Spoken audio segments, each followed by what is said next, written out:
le suivi d'un patient atteint de diabète de type 1 se fera toujours avec les mêmes outils, c'est-à-dire la prise de sang, la mesure de la glycémie et la mesure de l'hémoglobine glycolysée. Tout à fait. Aujourd'hui, nous avons beaucoup de progrès dans la façon de mesurer le glucose, dans la mesure où les gens qui ont un diabète de type 1, comme je vous l'ai dit précédemment, doivent adapter leur dose d'insuline à la quantité de carbohydrates qu'ils mangent, à la quantité d'exercice physique qu'ils font, à la situation de stress ou pas de stress.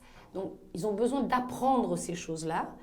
Mais pour apprendre ces choses-là, la mesure du sucre est fondamentale, la mesure du glucose est fondamentale. Donc, on peut mesurer ça au bout du doigt. C'est ce qu'on appelle avec des glucométeurs. On peut mesurer ça et avoir très rapidement le résultat. Aujourd'hui, on a aussi des sensors, je ne sais pas exactement quel est le terme en français. Senseurs, des capteurs. Des capteurs de glucose.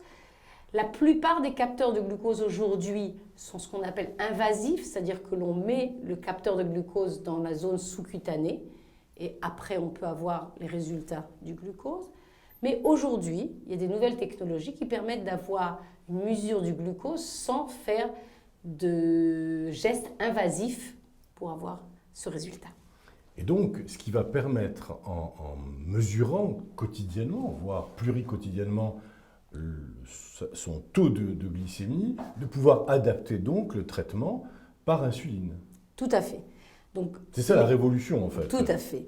Mais il faut se souvenir que quelqu'un qui a un diabète de type 1 vit comme nous tous dans cette studio, avec tous les gens qui peuvent avoir toutes sortes de professions, mais ils ont en plus une nécessité de vérifier très fréquemment leur glucose, dans la mesure où notre vie est très dynamique. Et la vie des gens qui ont un diabète de type 1 est aussi dynamique que la nôtre.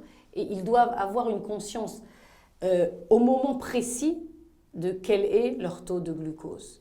Aujourd'hui, le progrès qui se fait est que l'on essaye de lier ces capteurs de glucose dont vous avez parlé avec les pompes à insuline. Et dans ces cas-là, ce qu'on voudrait faire, c'est que le patient n'ait plus besoin de faire ces ajustements et que certains algorithmes puissent l'aider à faire l'ajustement sans qu'il ait besoin de le faire lui-même.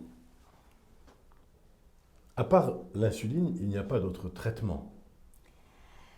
Non, mais il y a plusieurs façons de donner l'insuline. On peut donner l'insuline avec des injections, on peut donner l'insuline avec des pompes à insuline.